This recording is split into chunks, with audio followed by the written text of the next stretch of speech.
পুজো উপলক্ষে চাঁদা দেওয়া যাবে কি যাবে না? প্রথম কথা হচ্ছে এটা যে অমুসলিমদের সঙ্গে দুনিয়াবি যে কোনো লেনদেন, আদান প্রদান, সাহায্য সহযোগিতা সব করতে পারবেন।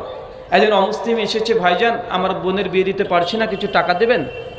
আপনার যদি সামর্থ্য থাকে 1000 জায়গায় 2000 দেন, জায়েজ নেকি হবে।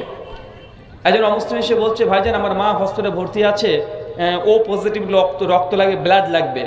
আপনার যদি ও পজিটিভ ব্লাড হয়, আপনি দ্রুত গিয়ে সে অমুসলিম হিন্দু বোন বা মেয়ে যেই থাক না কেন তাকে দিয়ে দেন, নেকি হবে। গোটা শরীরের যদি রক্ত লাগে, রক্ত দিবেন অমুসলিমদেরকে, এটা জায়েজ, বৈধ, নেকি হবে। কিন্তু এসে কেউ যদি বলে যে ভাইজান আমাদের দুর্গাপূজা, কালী পূজা, লক্ষ্মী, সরস্বতী, জগদ্ধাত্রী, শিব, গণেশ যে কোনো পুজোর জন্য 1 টাকা চাঁদা দেন, জায়েজ নয়, হারাম। হারাম নয়, শিরক। কি বললাম?